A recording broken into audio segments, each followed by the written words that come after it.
Live with CDP Sports Talk, a weekly sports and entertainment podcast sponsored by Barry Cullen Chevrolet. Live on YouTube, Facebook, Twitter, Twitch, and LinkedIn. And on audio via Apple Podcast, Google Podcast, Spotify, Anchor FM, iHeartRadio, Amazon Music, Radio Public, and TuneIn. Now, here's your host, Chris Palme.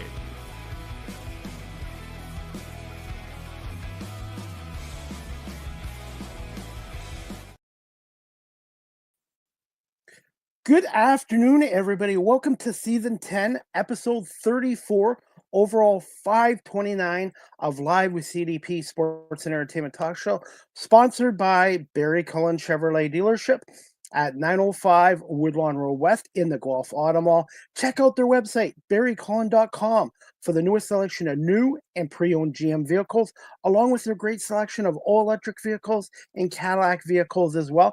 You can call the dealership at 519-824-0210. Tell them Chris Palme sent you, or you can email the dealership at info@barrycullen.com.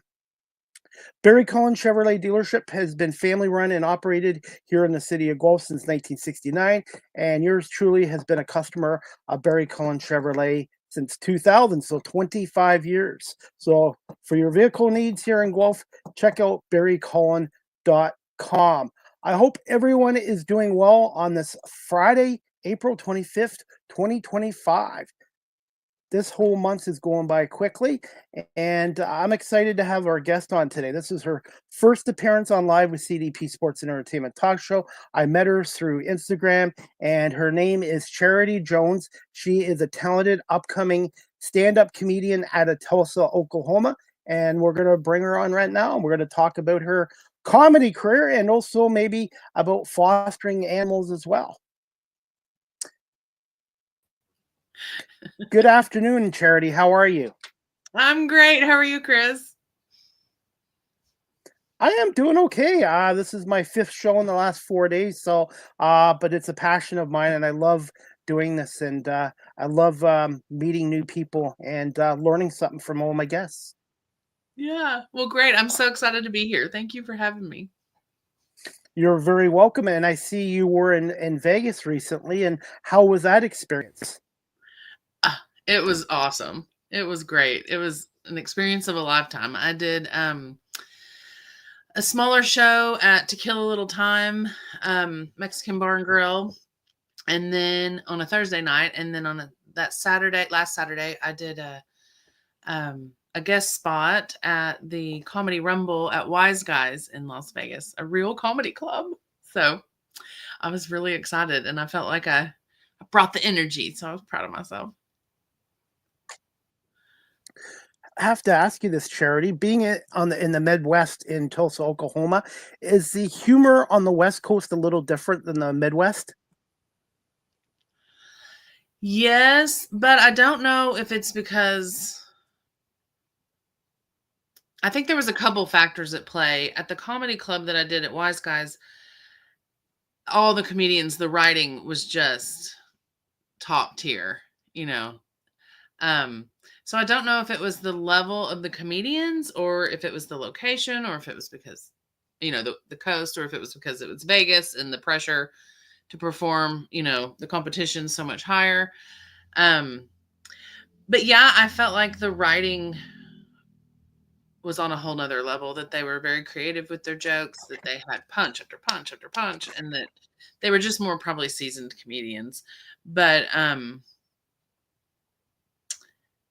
But yeah, I mean, as far as Tulsa, I feel like that this probably happens in any city, but there's a lot of cringe comedy and a lot of shock value comedy, and that's not really my style. I don't judge it. I mean, comedy's comedy. Everyone has the freedom to do what they want. You know, I don't think anybody should be censored, but it's just not my style. And I didn't see that as much out there. It wasn't as much cringe and shock value on stage. You know, I felt like the creative writing was just at another level. Charity, how important is the writing aspect of comedy? And for those people that are watching this live stream or on audio and they're looking to get into the comedy industry, do you feel that they maybe should learn the writing aspect of it first before they go on stage? That's an interesting question. Um, you definitely need to have something prepared to go up there.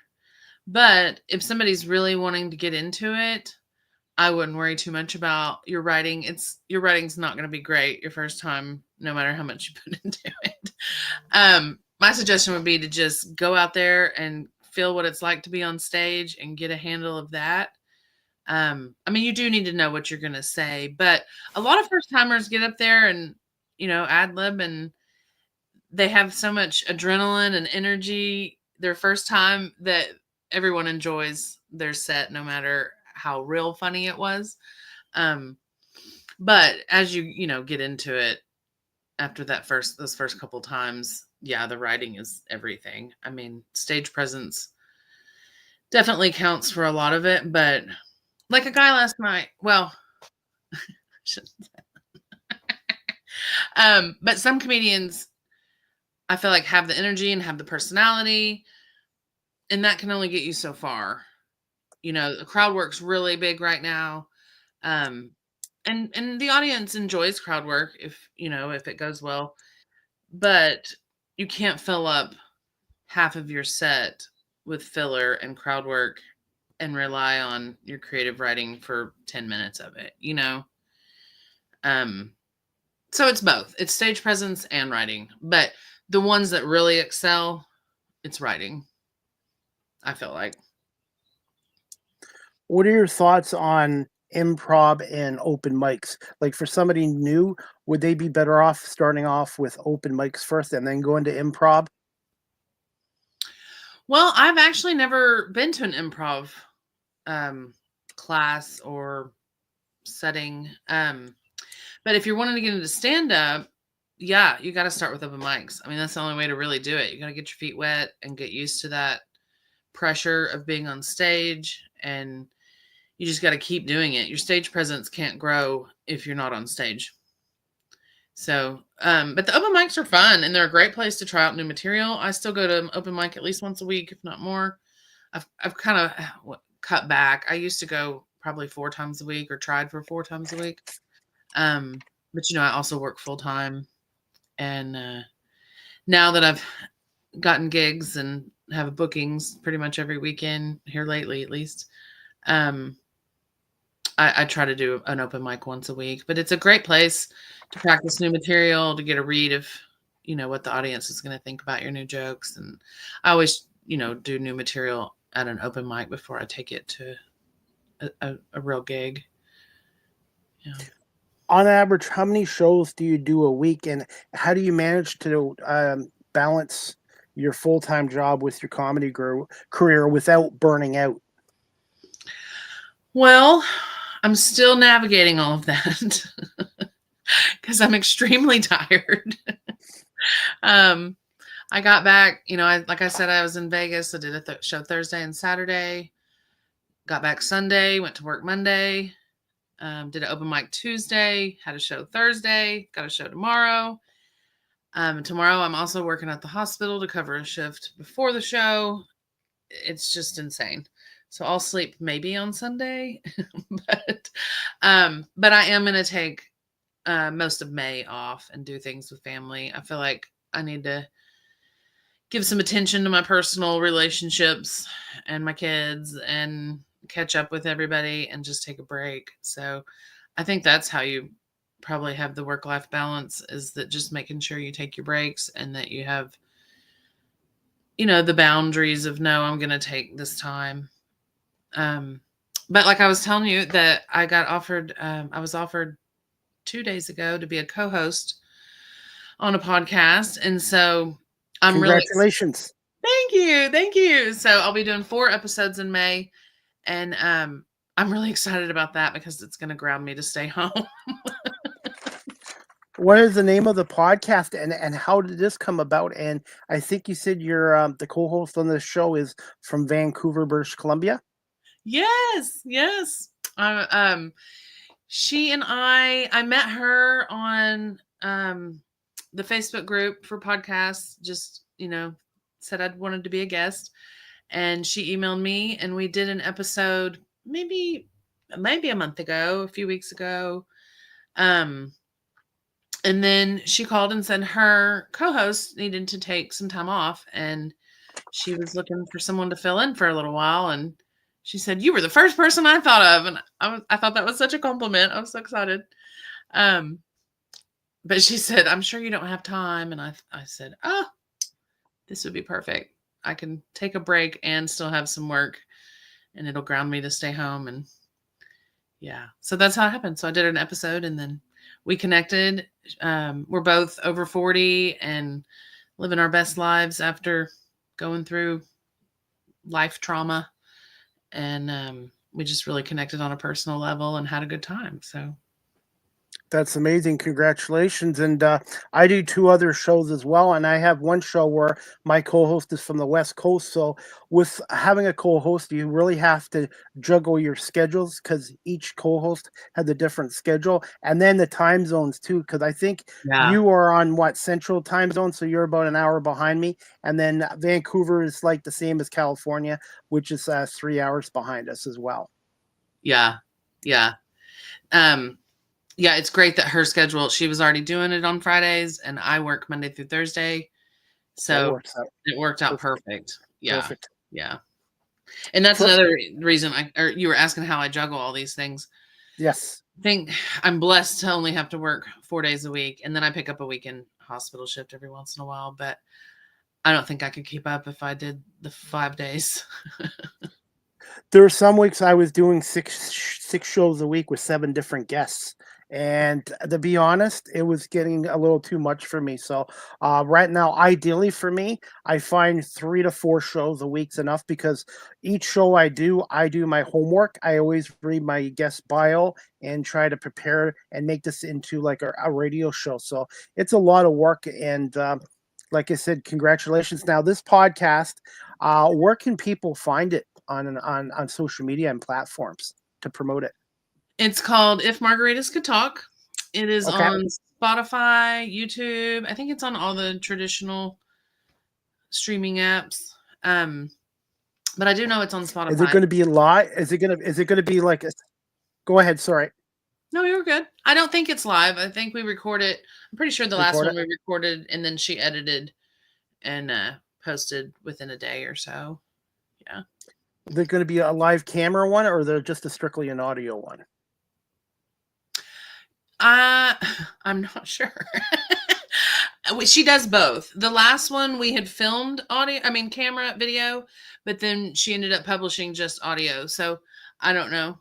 I like the video. I think it's more interactive. So I'm hoping we do video, but I'm just going with whatever I'm told to do. And when's your first episode on her show? Is it next week? I think so. We're supposed to do every Friday in May. Okay. Yeah, so that would be next week. Yeah. That's scary, man, that we're going in the Bay. I know. How did this happen? We just had Christmas.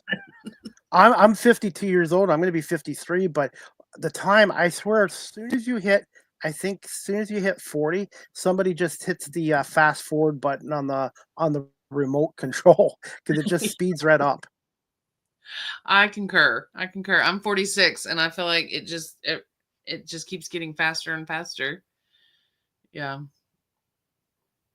It's crazy. Charity, I'm just based out of the Toronto, Ontario area.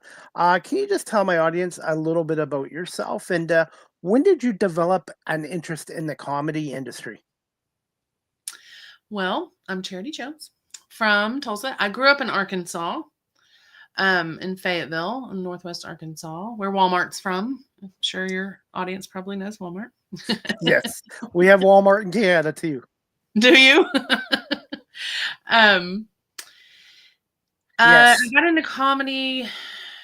Well, I've always been an entertainer, at family functions or girls' night out or, everybody wants me to always tell a story. So that's kind of how it initially developed. we were having girls' night once a month, and about 15 of us would get together. And I always ended up getting in front of the group and telling my latest funny tragedy or whatever. And then I went to a bar to set up a fundraiser. I was on a board of a nonprofit, and we were going to have a fundraiser night and actually put on a comedy show as the fundraiser. And I went to talk to the bar owner, and they were having an open mic night. And I had taken a friend with me, and she was saying, Judy, you should get up there and do it. You should go tell one of your stories. And I was like, no, let's get this meeting over with, plan this fundraiser, and get out of here. And then they kept getting on the mic that they needed more people to sign up. And the owner was like, do you do comedy? And I was like, no. And my friend was like, she should. And so I ended up getting up there and killed it, if I may say so. And my video, somebody had filmed it and sent the video to a storyteller producer in Tulsa. And then he contacted me and put me on a show, and that was sold out. And then I was chosen for a podcast from that storyteller show. They put me on the Storyteller podcast. And then I had all kinds of bookings from that. And then the country shut down about 4 days later with COVID. So I took a break, and then I came back to comedy to try again this past August. So I'm still under a year for this round, I guess. I don't know if the last round counts because it barely got started. But During the pandemic, did you do any comedy live stream? Because I know there's a number of comedy clubs in the States and Canada that were doing it live streamed as well. I didn't with any clubs or any formal comedy organizations like that, but I did do a fundraiser for another nonprofit and did some comedy on their virtual fundraiser. But no, other than that, we just figured out how to homeschool, and the kids were in high school then, and we just figured out how to survive in COVID and live in sweatpants. And I just kind of went with the flow for a couple years there. But so the first time you did comedy, how long was it, and how did you feel about doing it in front of an audience? Loved it. I've always loved to be the center of attention. But I didn't know, at an open mic, they give you a light. You have 4 or 5 minutes on stage, and then someone gives you a light, either a light on the phone, the back of your phone, or there's a stage light in the venue. But I didn't know about the light. No one had ever informed me about the light. And so I was supposed to do 4 minutes, and I ended up doing 23. Wow. For the first time. For the first time. Wow.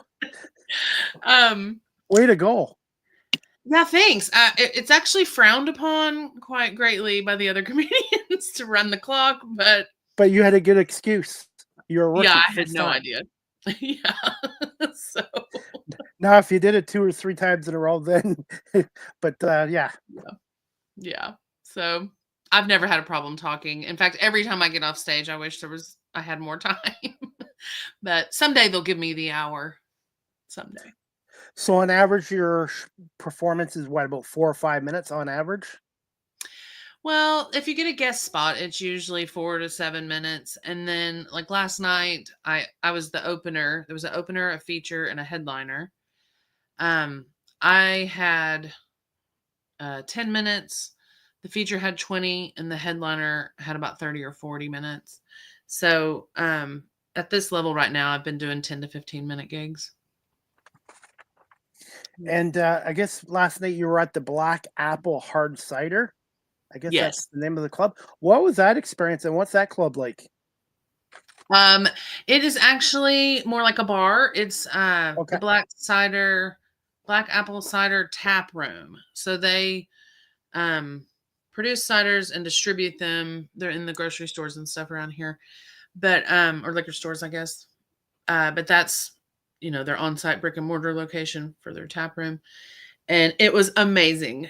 It was a packed house. There was standing room only. We had several guests standing, and it was on Emma Street, and I graduated from Springdale High School, which is also down the street on Emma, almost 30 years ago. And so it was great. It was my first hometown show here in Arkansas. Thank you. All my friends came out. My kids were there, which was great, even though it was really hard to tell some dirty.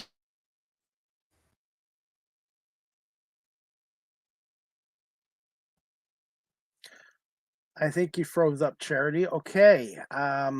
Hopefully we can get Charity back. Guys, I apologize. It's just a Wi-Fi issue. So hopefully we can get Charity back on in a minute or two. She was just talking about her performance last night at the Black Apple Hard Cider. Oh, You're there back? we go. I'm back. Okay. Yeah, it's just technology. It happens. It happens. I was just rambling on, but that's amazing, and congratulations. And I wanted to ask you this too. I know sometimes when I do my show virtually, I know it's not the same as doing it live stage, but there's some days where you're tired or you're not 100%. But once the camera goes on or once the comedian goes up on stage, do you find your adrenaline kicks in too?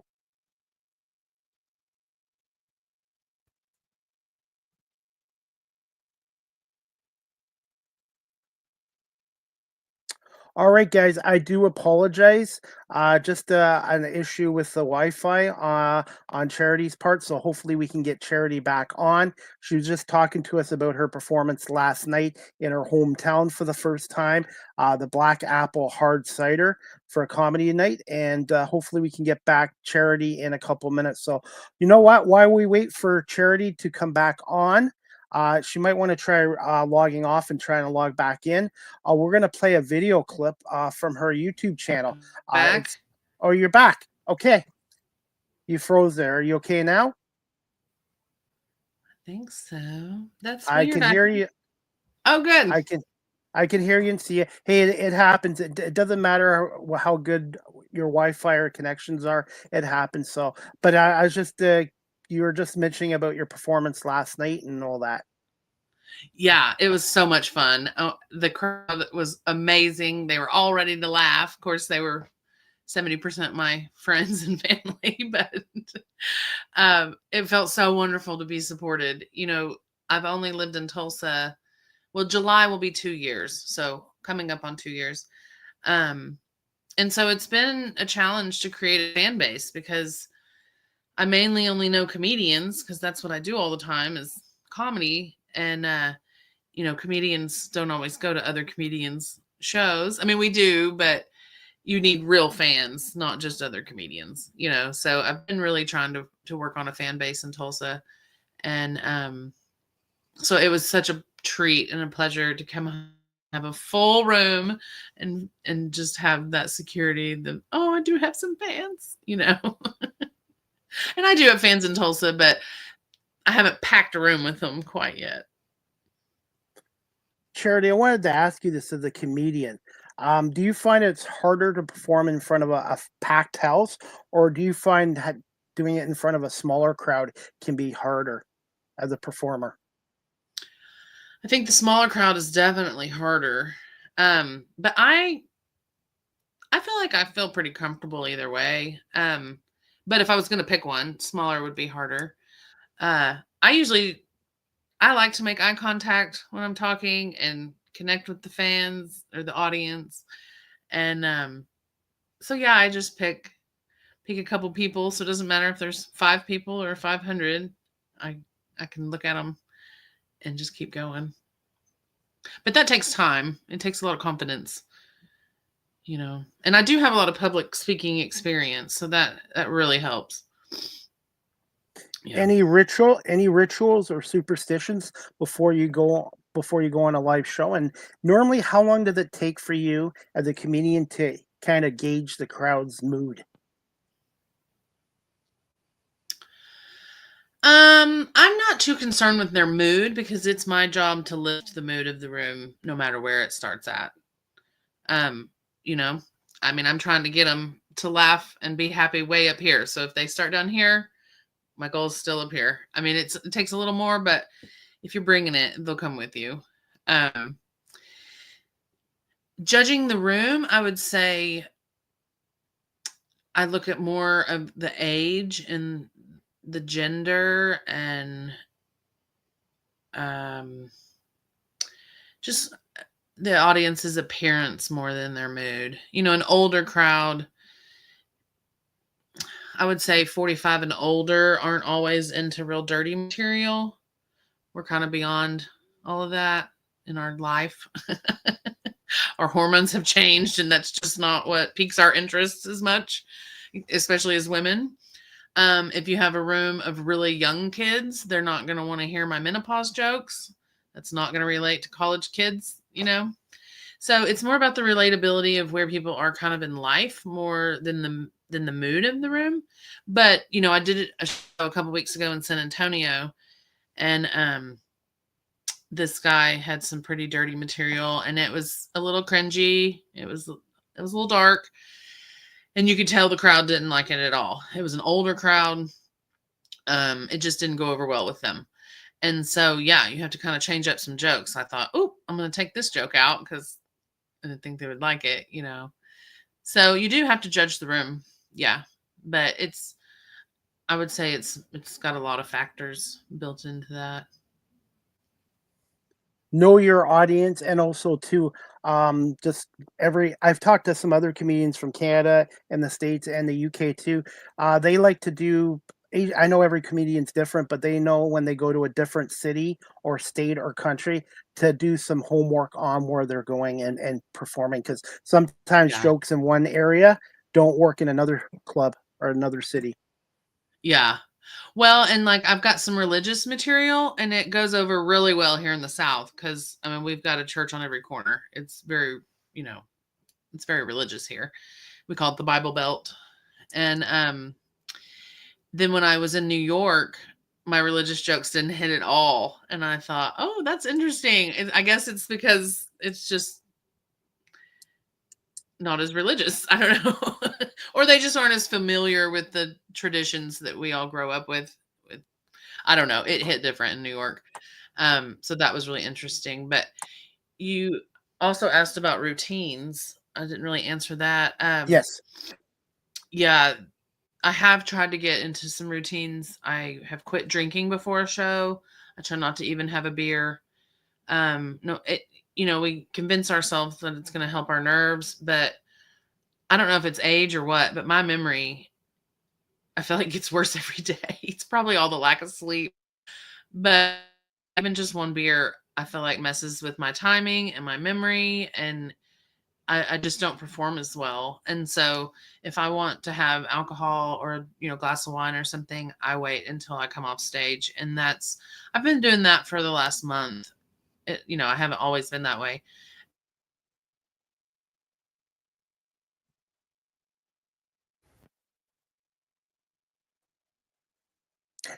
Okay, guys, I think Charity just froze up here. So, Got it by oh, I think you're back. I'm back. You're back. You were mentioning about the having a drink after a show. Now, before a show, do you kind of like to have something to eat before a show, or do you rather wait until you're after you're done your live performance?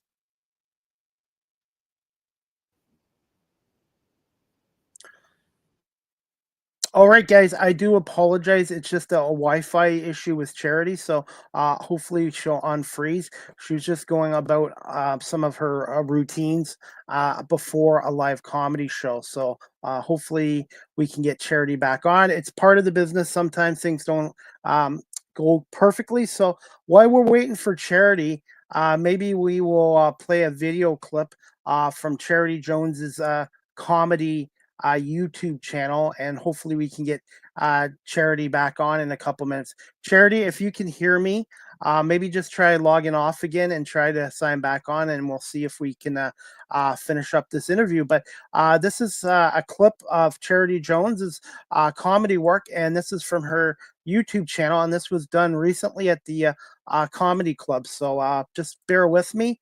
And this is from Charity Jones's comedy YouTube channel. Please hit the subscribe and like notification as we wait for our guests to come back on. Stage every time I go. So we had a big Baptist church, mega church. We had a big 4th of July celebration, right? They dressed all the youth group kids in the little American icons. We had George Washington, Statue of Liberty, and they dressed me as none other than Dolly Parton. Rolled my hair all big, put the hair for it. Borrowed an outfit from the Rodeo Queen, sequins, boots, whole thing. Put balloons in my shirt. Real Dolly Parton. I mean, that's right down here. So I come out on stage. It's my first celebrity performance. I come in on stage, and there's none other than the governor, Bill Clinton, sitting in the front row. Yes, I'm an Arkansas girl. So I walk across the stage, I give my wave, I make eye contact with Bill, and I'm like, oh. He gives a smile and a wave back, and my first reviews started flowing in. Yeah, they weren't all good. There was a lot of women mad about sexualizing a teenager with balloons in their shirt, but press is press. That was my last mega stage performance. They didn't ask me to come back. And I was this, looking back, I was this close to going to Epstein Island. I know it's bad. I was 14 now, it was like where I am. I could just see Bill looking out and just like, ooh, that's just my But no, I'm 46, a lot's changed in my lifetime. Weed laws, weed was totally denounced back then. Porn's a big thing that's changed. You can get it on your phone now. Back in my day, there was only 2 shops in town you could get porn. Yeah, you could rent it, unless you were like me. I bought it, because I was too embarrassed to return that shit. You can only look somebody like once in the eyes. You were bound to see somebody from the Baptist church. There were 2 stores. There was one that was the sex shop that sold porn, and there was the movie store that had like a curtain that you could go in the back. Yeah, I want to skip the whole bring it back. You go to Blockbuster and they're like, "Did you enjoy Sleepless in Seattle?" I just couldn't look him in the eye. And he's like, "Did you like Game Day 3000?"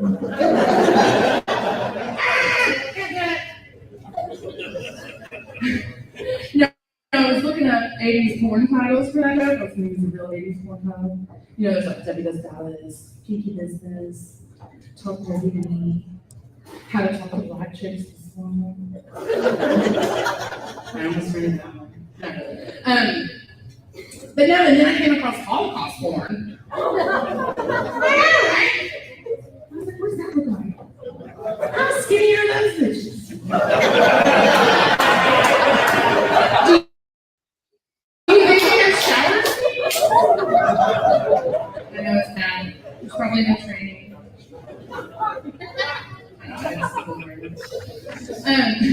It's terrible. Thank you for participating.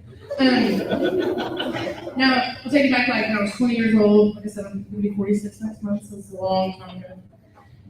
Drugs were highly demonized. Nobody smoked weed. We didn't tell anybody. I got this great job. It was the most pay I've ever had, $13 an hour. Really needed this job. And all I had to do was pass the drug test, and I was in, right? So I'm like, okay. I got to devise a plan.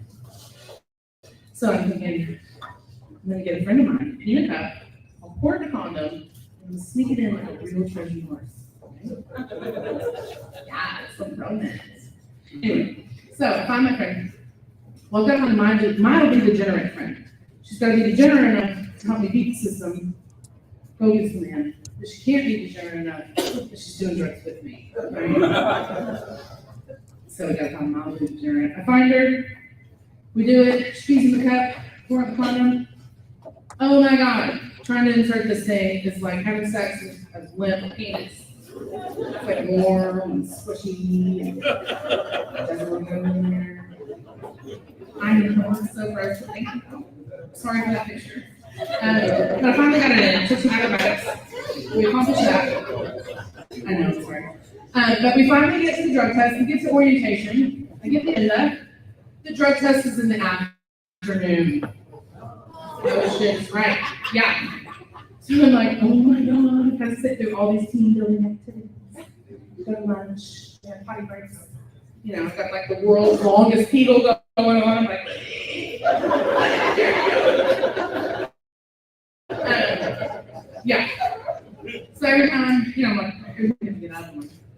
recording like but no, it's finally time. It's finally time to do it. I'm prepared. I've got a safety pin wrong inside my pants. Poke this little thing, pour the cup, we're out of here, right? We're done. No, I'm poking. Jack! Won't poke. How you men are breaking promises with long penises? No, it ain't. No, it ain't.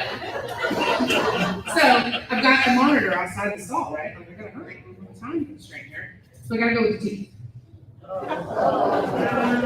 Please lost mine. Anyway, she said, "Ooh." So I'm bringing it in, and I'm just praying to God I don't walk out of here looking like I just went on my third day with our Kelly. Please don't get on me.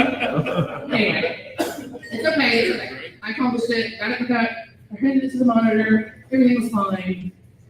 And that's my own. That clip was courtesy of Charity Jones's YouTube channel. Please make sure you hit subscribe and like as well. And we're going to bring back Charity Jones now. And I do apologize for the technical difficulties, and we're going to bring her back on. Hello, welcome back. Thank you. Thank you for sharing my clip. So you're welcome. And Charity Jones Comedy, people can subscribe and like your notification. And I wanted to ask you this too, just thoughts on that performance at the comedy club as well. It wasn't too bad. That was a bringer show, and a bringer show is where the club gives you an opportunity to perform, but there is a requirement for you to bring a certain amount of people. That bringer show, the requirement was 10 people, and that one actually you got paid 75% of your ticket sales, and they were $10 a piece. And so, I ended up having 38 guests come, so I was extremely excited. It was my first paid gig. Yeah. But on a personal level of my journey, I feel like my stage presence has grown tremendously watching that. And I did that drug test story last night, and I've really been working on my word economy, and I've cleaned it up and shortened it and taken some stuff out. And so I feel like that it's, really improved. That was in December. So I've had lots of practice since then, even though that really doesn't sound that long ago, but I feel like my stage presence has really grown since that performance. Overall, how much do you feel you've improved as a comedian over the years? And who are some of your favorite comedians out there currently in 2025 that you enjoy? Oh gosh, I'm terrible with names. Terrible. Same here. I could tell you what faces I like, but I don't ever remember anybody's name. But Dave Chappelle, he's always a favorite. I mean, I do know his name. I still like him. Leanne Morgan. I don't know if you're familiar with her. She does clean comedy. She's Southern. She became really popular during COVID and has continued to be a big presence. And I connect with her. I feel like with her comedy, I like her. Who else? I'm terrible at this part. And everyone always asks me. I'm going to have to start researching and keep me a list of my favorite comedians. Overall, you've been doing this since 2020, I guess, during the pandemic. Do you find there's more female comedians than even 5, 10, 15 years ago? Oh, absolutely. Absolutely. Well, and I feel like that there's more of a demand for female comedians. I feel like the audiences want more of a variety and diversity in the shows, and that the traditional all male white male lineup is becoming less popular. Yeah. And that people just want a variety. I mean, they want a variety of culture. They want a variety of gender, and I think it's great. I think it makes the show better. I think you get a bigger variety of material. Any comedian that spends a lot of time on writing their personal beliefs and personality are part of those jokes. So anytime you bring more diversity, you're going to have a diversity of material, which I think is great. I think it makes for a better show altogether. Better storytelling as well, because every comedian has different life experiences to that audience as well. Absolutely. Yeah. I do feel like women still have hardships in the industry. There's still, I mean, this is with any industry, there's still a good old boy system and a buddy system, and you just can't let it bother you. You just got to keep writing and work on your stage performance and be better. And I mean, I'm not there, but that's what I strive for, is that I don't have to be best friends with anybody to get on a show. My writing will eventually get to a level where they're going to want me on their show, or they're not. But somebody else will. So I just keep moving, and I'm nice to everyone. I try to keep it positive. And, but you do see some gatekeeping, and yeah, I feel like there's still some hardships being a female in the industry, but I feel like it's better. Go ahead. Sorry, go ahead.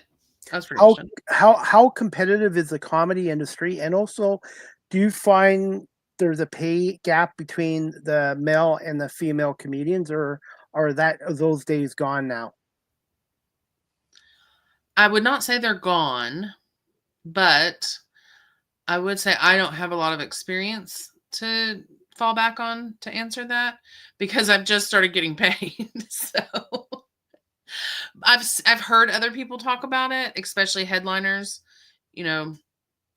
but I mean, we're all responsible for making sure we're paid what we're worth. And there comes a point that if you don't feel like it's fair, then you might need to turn it down. And being in my mid 40s and a strong, independent woman, I've been single for, maybe 25 years. No, 20 years. I don't know. I personally feel like I'm pretty good at my boundaries, and that's what it takes, is that if you don't feel like it's right, you need to turn it down, but for right now, I'm just taking whatever I can get for stage time, but eventually I'll have minimum fees, and that'll be my minimum. If they pay a man more, then I'll ask for more next time. The more reps you get, the more confident you get on stage as well. Have you personally had stage fright in your career, or have you seen another comedian where they're funny, but as soon as they get on the stage, they just freeze up in front of an audience? Yeah, you can tell when they've got great writing and the joke is creative and it's got a great, twist or contrast or element of surprise, but their nerves are just too nervous. The audience feeds off of all your emotions, negative or positive, or neutral. And so the audience is going to have the mood of the comedian. Sometimes you can get away with not having a great stage presence and having good enough writing that, you still knock it out of the park. But I kind of lost my train of thought.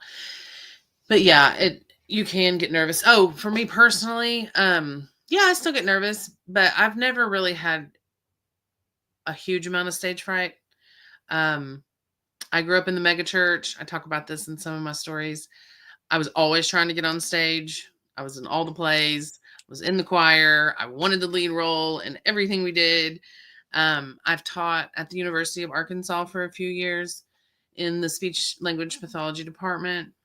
And so, I had an auditorium of 100 or so kids that I feel like teaching some of those sciences to that many kids was a lot harder than going to a room and trying to make people smile. Your facts really have to be on when there's 100 grad students listening, or undergrad, because they'll call you out.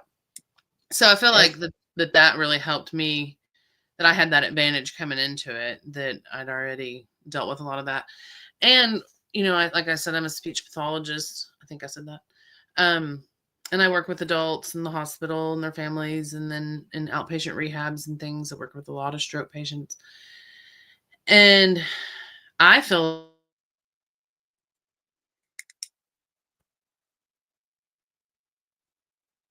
working one-on, God knows, that some of that gives me more stage fright than getting up in front of people. Be yourself too. That's what I was told. Always be yourself, because people on live stage or virtually, they can tell if you're not being genuine. And I wanted to ask you this too, Charity. I've talked to musicians and a lot of comedians, and they find music and comedy is like therapy. And God, for now with everything going on in the world, I think we need more comedy and more humor. And comedy really also is good for your mental health too.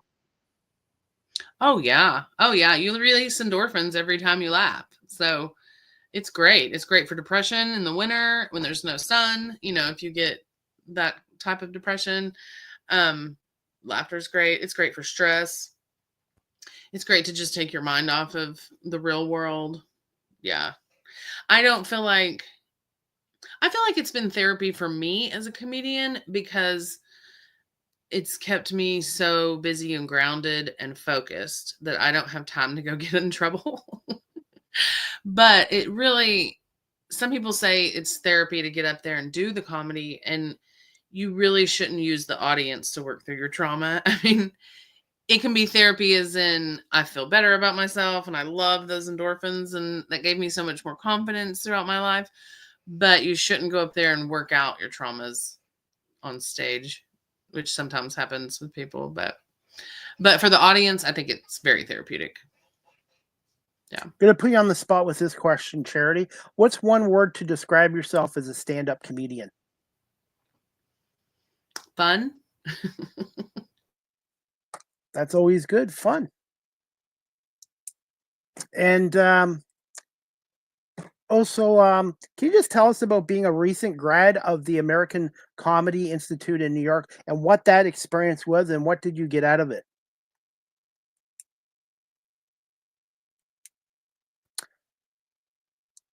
Okay, it looks like Charity froze up again. We were just talking to her about her style, and she was mentioning that one word to describe herself as a comedian is fun.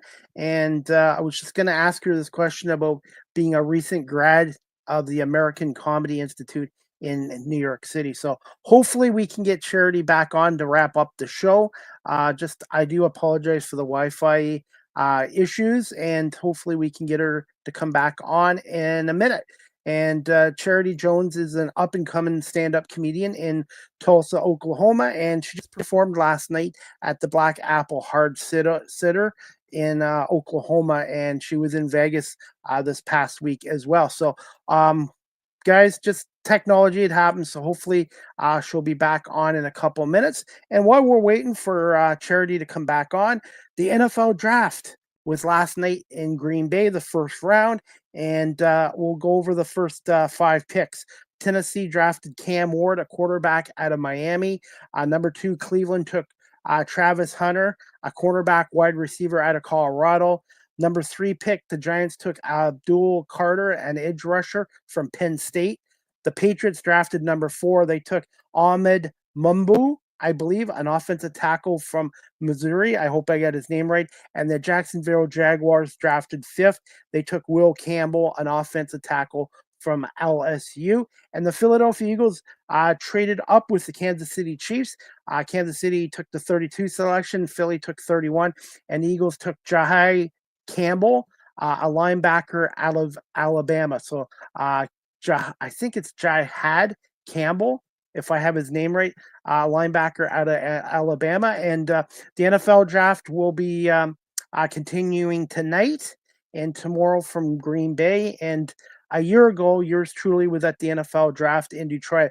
But I do like Howie Roseman's pick of Jihad Campbell, linebacker Alabama. I really think that was a really good pick at the 31st selection. So the Eagles still have, I believe, 7 more picks going for the rest of this draft.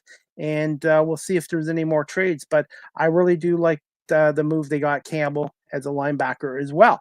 And besides the NFL draft, we got Major League Baseball going on this weekend.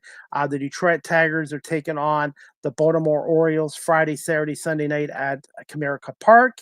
Casey Mize is starting for the Tigers tonight. and the Tigers right now are 15-10. And it looks like our guest is back on, so we're gonna hopefully be able to finish this up with Charity Jones. Thank you everybody for your patience, and I'm gonna bring back my guest, Charity Jones, a stand-up comedian out of Tulsa, Oklahoma, to wrap up this show.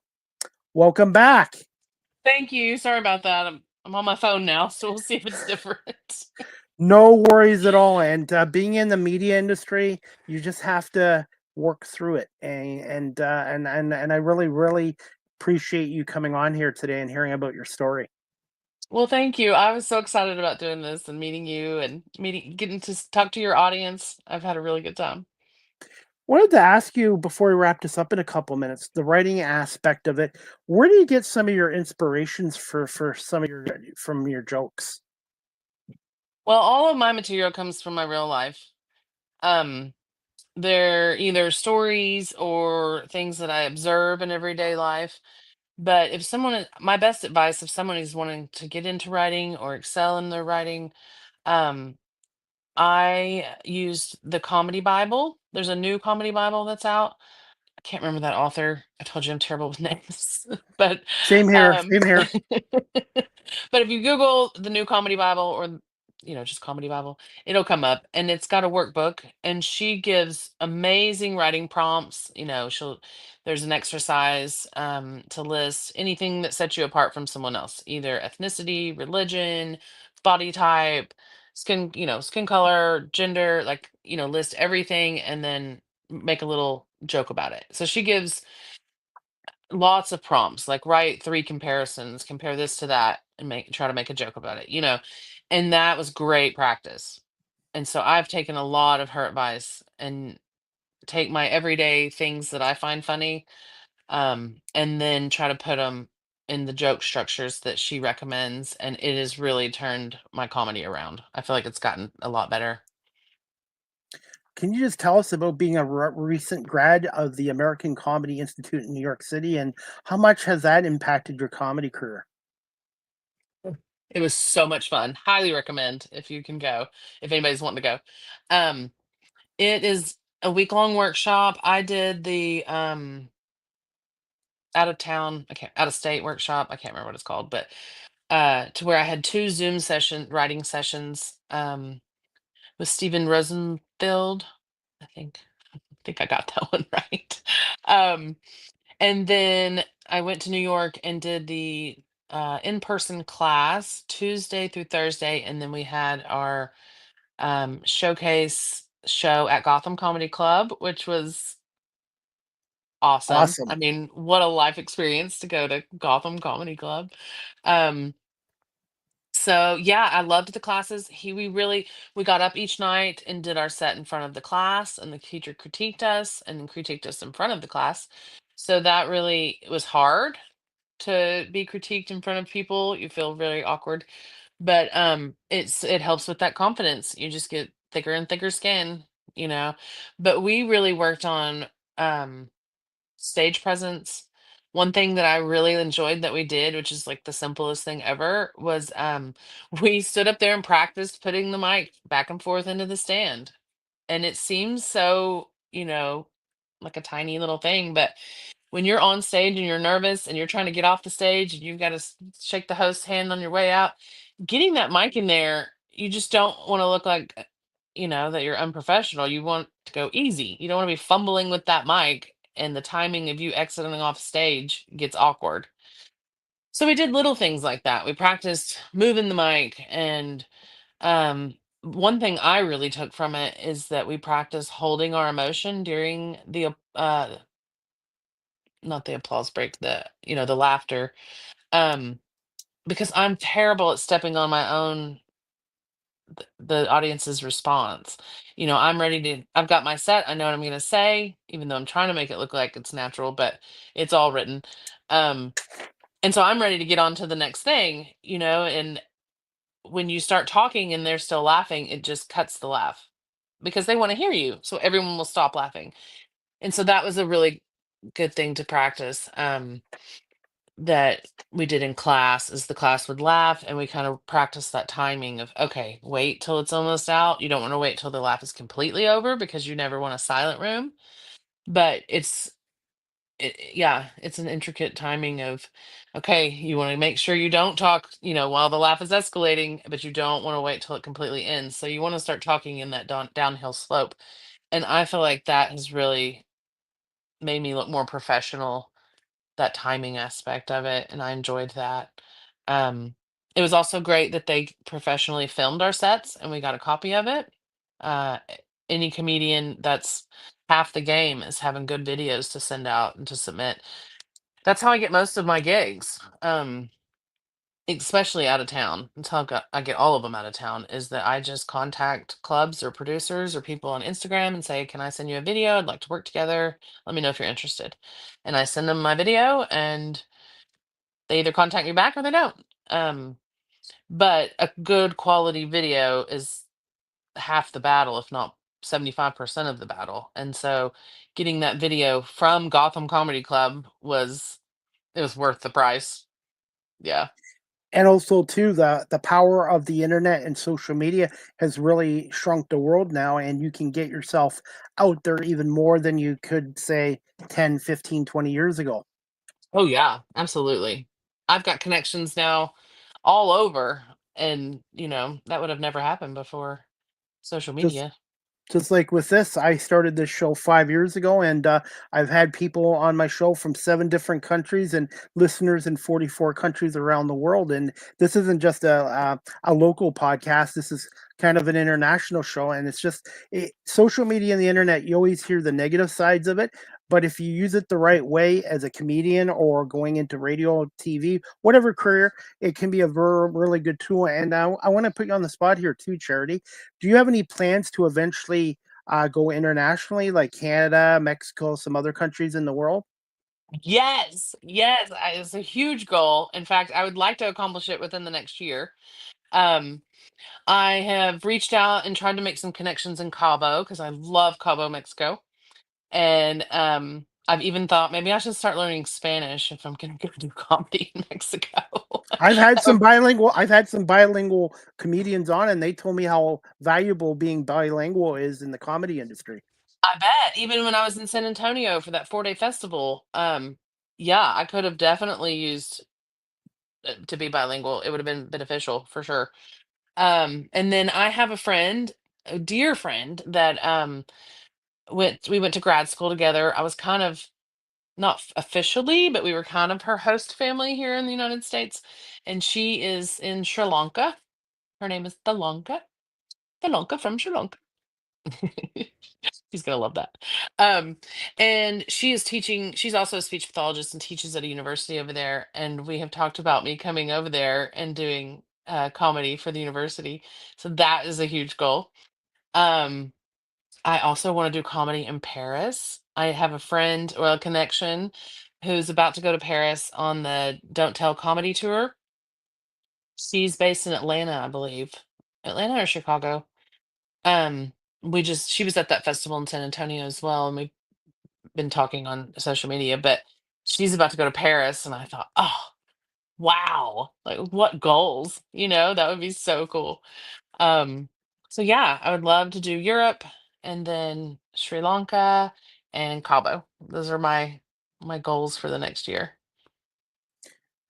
Can you tell us about fostering animals in your downtime that you have, if you have any? I don't, and it's insane that I foster animals. It's hard. It's hard, but I really did it more before I started this comedy journey, or started the comedy journey in August. Um, but I just love giving back, and I love animals, and I get it over my head every time. I'm like, oh my God, what have I done? The last 3 dogs that I fostered are living fabulous lives. One dog, she was about to be euthanized. They were actually walking her to the euthanization room when I confirmed as a foster that I would take her. She'd been hit by a car. She had a broken tail in 2 places, a broken hip, broken leg. Just a sad little puppy, but she was so cute and sweet. And so I fostered her. We got her all the surgeries, got her healed up. And then one of my really close friends from Michigan, uh, close to the UP, up in Petoskey. I like saying that word. Makes me think of that movie, the monster. Anyway, up in there, Petoskey, and he's got a cattle farm up there, and she is living her best life on a ranch and roaming the hills by the Great Lakes, and I would trade her right now. But so that's it's just so rewarding to help these animals and then see them flourish, and live great lives. And this last one, though, I bonded with a little too hard. I got her as a little tiny puppy, and she it was just awful. She had mange, she was hairless, she just looked her whole body was scabs and sores, and um she's beautiful now and doing great, and I actually adopted her this week, which I didn't need to do, but I just Congratulations. thank you. That puts me at 3 dogs and 2 cats and crazy. And I do some volunteer work at a local humane society too, and Oh. sometimes I get attached to the cats and dogs down there. They do a really good Mhm. job getting them homes, but it's bad owners that should be in the cages and not the animals. And you know what? Everybody talks about adopting, and that's important, but people don't realize fostering is just as important as well. And you can have Yeah. such an impact on these animals' lives just by even fostering as well. Yeah. Our local shelter, there's several programs in Tulsa, but the actual city shelter, I don't know what they're at now. I've had to stop following their social media because it breaks my heart, and I don't have time to You can rescue only do anymore, so and I much. just can't. Yeah. You can only do so But much. I know that back this summer they were euthanizing at least 50 to 60 animals a day, or a Oh week, I my mean, god. maybe a week. Um and so I just would go up there, and if I felt really connected to one of them, I would go ahead and foster them, and um Do they have I've worked. rescue groups down there? Yeah. Do they? Well, it's weird. The city won't allow them to post what dogs they're going to euthanize, and so there's several groups that will volunteers that will go in and take pictures of all the dogs on the list for that day or that week, and then make social media posts. And people are always like, they're just doing that to get interactions, or people really don't believe these dogs are going to be euthanized, and they are. I mean, they are. There's a dog. Her name was Wanda. She was a beagle mix, and I went to visit her 2 or 3 days, and I kept thinking, I cannot bring home another dog, but I really just felt connected to her, and I thought, okay, I'll do it. And so I went back the next day, and yeah, she was gone. She was already euthanized. Oh And my god. so it's heartbreaking. It's yes. It's so heartbreaking. I just it's one thing if they had like serious health issues and they were suffering, but if they're perfect, I in an ideal world there would be no euthanization if an animal is healthy. And Yeah. I just hopefully bring more awareness to this as well. Do you have a humane society down there that you'd like to give a shout out to on here before we wrap it up? Um, but yeah, the Tulsa Humane Society, the one Okay. there in Tulsa or in Northwest Arkansas. Um, I don't feel like Northwest Arkansas has as many problems with animals though as Tulsa. I don't know if because it's Tulsa's a bigger city, but yeah, if anybody's wanting to support a humane society or a shelter, please, if you have extra funds, help the animals in Tulsa so I can feel better. And Charity, finally, where can my audience follow you on social media and maybe some of your upcoming shows?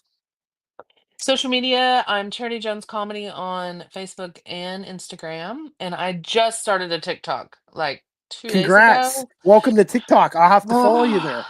Oh, I please do. started I five think years I have 2 followers. I started there 5 years ago. So Yeah. it's been a really good tool for me. I've learned how to cut promos and promote my guests on there. So welcome to Oh, TikTok. well, The thank only you. Thank The you. only negative thing about TikTok, there's a lot of political stuff on there. So if you could just scroll through that, it is really a good app, especially if you're a comedian or whatever career you're in that you're trying to promote and brand yourself. Yeah. Self promotion is, oh, it's a lot. It's a It's a lot. full-time job. It's a full-time job. Mhm. I have a hat on here, but for this show, I wear 8 or 9 different hats. And since I got you on here, what is your TikTok handle so people can follow you there as well? It is also Charity Jones Comedy. I'm trying to keep it Simple, consistent. Yeah. simple. All right, And because then I'll go ahead. I do have a Facebook page that's just Charity Jones. It's my personal page. I do take some fans there if it looks like you have a real page, but yeah, but you can follow me at the comedy ones too. I'll follow you on TikTok. And any plans for a website in the future? Yes, I do need to do that. If anyone wants to volunteer as a web designer, I need one too. it is on my list. That was another thing that they were saying at that workshop that I went to in San Antonio. One of them that yeah, these bookers, they look at how many followers you have on social media, and they look to see if you have a professional website, and all of these things matter. It's crazy that you being funny is not near the biggest part of the game. It's That's just the not. easy that's the easy part. It's like with me, being on air is the easy part. It's the promoting, marketing Hmm. yourself, booking guests, coordinate stuff. It's the stuff outside of doing the on air stuff. That's where a Yeah. lot of the work is. And you just explained it was being a comedian too. Yeah. Yeah, it's a lot. So please follow me because evidently my social media numbers matter more than my jokes. And what's one fun fact about Charity Jones? Oh, a fun fact. I'm fabulous. I love to travel. I love to have a good time. I'm a night owl. Um, I'm looking for sponsors. I'm dying to quit my job and do this full time. That's what I'm looking for, more sponsors too.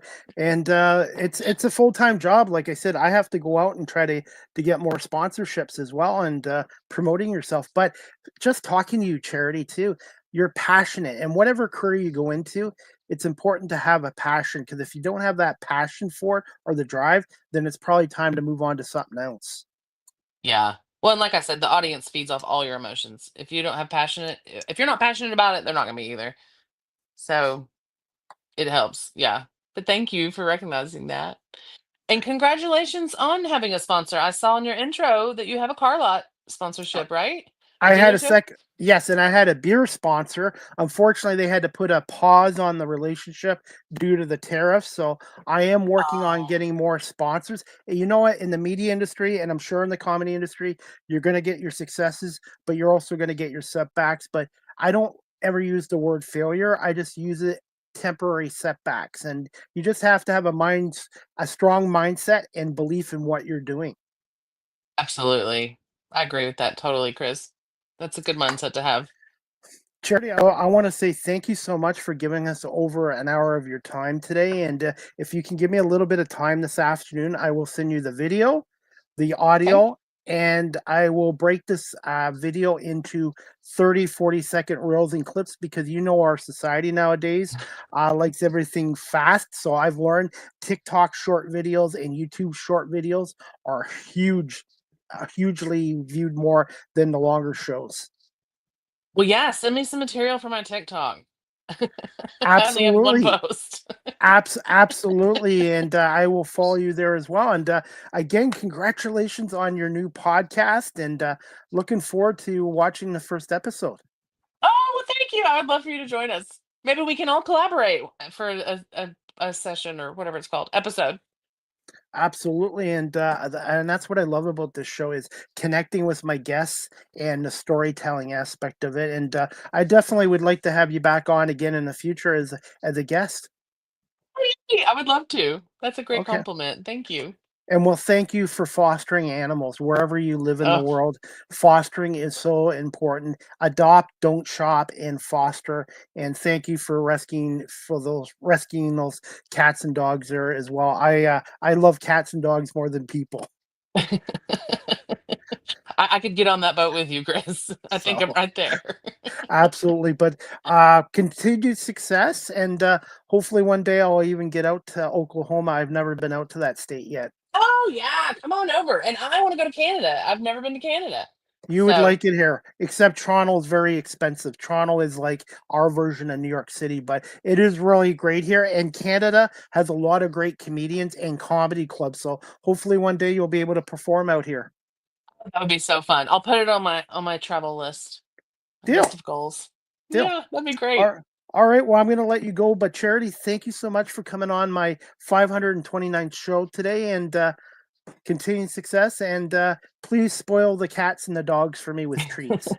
I will. I will. Okay. Thank you so much. Thank you so much, Charity.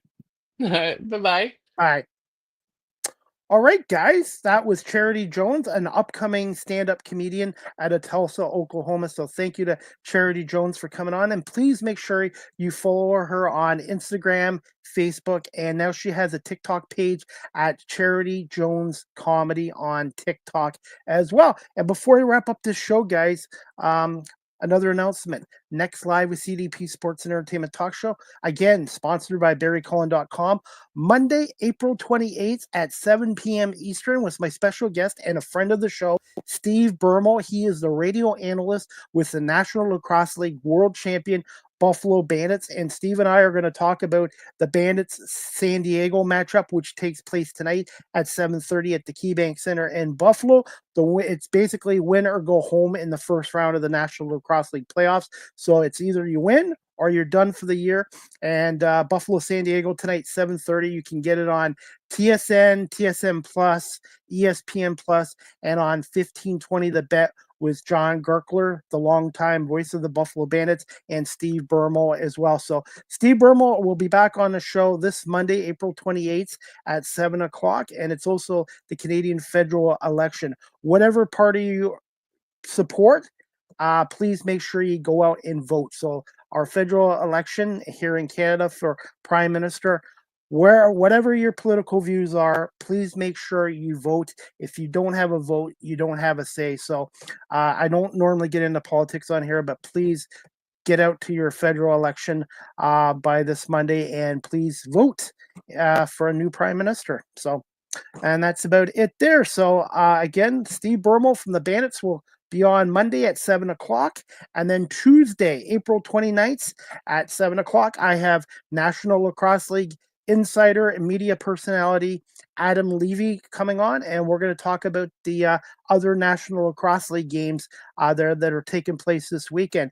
Right now, tonight, we got San Diego and Buffalo at 7:30 at a sold-out KeyBank Center. Saturday, we have Calgary at Halifax, Georgia at Saskatchewan Saturday night at 9:30, and then Rochester and Vancouver. So this first round, which is a winner go home round, there could be one or two upsets. And San Diego and Buffalo this year split their two games.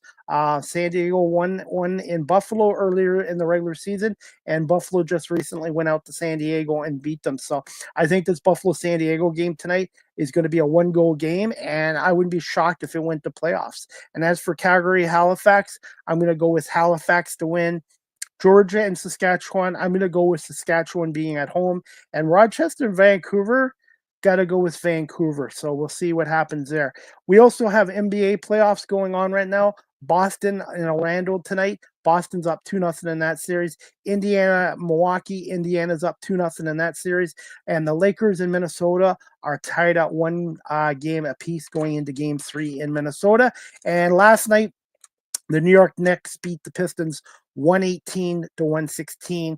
The Knicks stole a game 3 at Little Caesars Arena. Credit to them. The Knicks are now up 2-1 in the best of 7. Game 4 between the Pistons and Knicks at a sold-out Little Caesars Arena will be this Sunday at 1 o'clock, and hopefully the Pistons can get a playoff win at home for the first time since 2008 and even up the series 2-2 going back to New York Game 5. You don't want to go back to Madison Square Gardens down 3-1 to the Knicks. So the Pistons really, this is a critical game in this. This is a critical game in this series, and for the Pistons season, if they can get a win on Sunday against a very good New York Knicks team that played 4 good quarters last night as well. And before we wrap up this show, guys, check out a 2025 Equinox LT all-wheel drive midnight edition, leased from 218 bi-weekly. That's like 109 a weekly at 5.5% interest for 48 months with $3,900 down payment on an ultra low kilometer lease. More details at barrycullen.com or drop by Barry Cullen Chevrolet at 905 Woodlawn Road West in the Guelph Auto Mall, the official sponsor of Live with CDP Sports and Entertainment Talk Show. Guys, if you'd like a personalized video message from yours truly, CDP, check out cameo.com/Chris Palme and book your cameo today. You can also now follow me on Blue Sky Social, which is like what Twitter X used to be, at Live with CDP19 on Blue Sky Social. Please hit the follow notification. If you're looking to adopt a pet, check out the Cambridge and District Humane Society at 1650 Dunbar Road in Cambridge, Ontario. Telephone number 519-623-7722, extension 0, or visit their website, cambridgehumanesociety.org. All the animals that are up for adoption there, their profiles and information are on the website. And if you're looking to volunteer, like I do twice a week at the Cambridge District Humane Society, go to the website and fill out a volunteer form as well. And right now, the Cambridge Humane Society, they have an Amazon wish list if you'd like to check it out. Cambridge Humane Society Amazon wish list if you want to check out. They're also looking for cat food, dog food, bunny rabbit food, cat litter, treats for the dogs and cats. Also, they're looking for towels, bed sheets, and wet puppy food as well. And the Cambridge District Humane Society every Wednesday has a pet emergency fund for those people in the Cambridge area that are struggling financially. So if you're able to donate and buy some dog food, pet food, cat food, or make a cash donation to the pet emergency fund at the Cambridge District Humane Society, please do so, or stop by the Humane Society at 1650 Dunbar Road in Cambridge, Ontario. Live with CDP Sports and Entertainment Talk Show again is live streamed on these platforms: YouTube, Facebook, Twitter, X, Twitch, LinkedIn, and now available on Instagram. And fingers crossed, one day StreamYard will partner up with TikTok. You can check out my website at beacons.ai/Chris D. Palme. Speaking of TikTok, you can follow this content creator on TikTok at Chris Palme, my new page. And my guest, Charity Jones, is now on TikTok at Charity Jones Comedy on TikTok. So please follow Charity and myself. StreamYard, again, is the official live stream provider of Live with CDP Sports and Entertainment Talk Show. If you're into webinars or podcasting, check out StreamYard.com. Finally, Live with CDP Sports and Entertainment Talk Show, the audio version is available on these platforms: iHeartRadio, Amazon Music, Spotify for podcasters, Apple Podcasts, Breaker, Pocket Casts, Spotify, Castbox, LinkedIn, Pandora, TuneIn, YouTube Music, and Good Pods. And please make sure you subscribe and hit the follow notification. Finally, you can email Live with CDP Sports and Entertainment Talk Show at cpalme19@gmail.com. Any comments, questions, suggestions, feedback would be greatly appreciated. And if you'd like to tip the host, that's me, and you like my talk show and my media work, you can tip me through PayPal at cpalme19@gmail.com. Any tips would be greatly appreciated if you're interested in being a supporter of Live with CDP Sports and Entertainment Talk Show and CDP Media Productions. Finally, you can follow me on Facebook, Twitter, X, Threads, Instagram, LinkedIn, everywhere. And also consider subscribing to my YouTube channel, Chris Palme Live with CDP Talk Show. And I want to say thank you to everyone subscribing on my YouTube channel. I'm now at 589, and thank you to my 375,000 viewers there as well. And before we wrap up this show, guys, if you own a business and you're looking to advertise your show on my live stream talk shows, please email me at cpalme19@gmail.com. My prices are more than reasonable, and look forward to having your business come aboard Live with CDP Sports and Entertainment Talk Show, as well as CDP Media Productions as well. And before we wrap up the show, guys, Just got some comments here. Addison, hey, how are you doing? And C. Palme. Okay, thank you everybody for watching this show on live stream and on my audio platforms. And I want to say thank you again to my guest today, Charity Jones, a stand-up comedian out of Tulsa, Oklahoma. Please follow her on Instagram, Facebook, and now on TikTok at Charity Jones Comedy. And again, the next live with CDP Sports and Entertainment Talk Show brought to you by Barry Cullen Chevrolet, Monday, April 28th, 7 p.m. Eastern with Steve Bermel, the radio analyst with the Buffalo Bandits. I hope everybody has a great afternoon, great weekend, and enjoy the NBA playoffs, the NHL Stanley Cup playoffs, as well as Major League Baseball and the NFL draft, which will continue tonight and Saturday as well. Fly Eagles fly, go Birds, and it's going to be interesting to see who Howie Roseman takes in the next 7 picks for the Philadelphia Eagles. All right, everybody, thank you so much again to Charity Jones and everybody for watching this show live streamed and on my audio platforms, and to my sponsor, Barry Cullen Chevrolet. We'll see you back here Monday night at 7 o'clock for another edition of Live with CDP Sports and Entertainment Talk Show.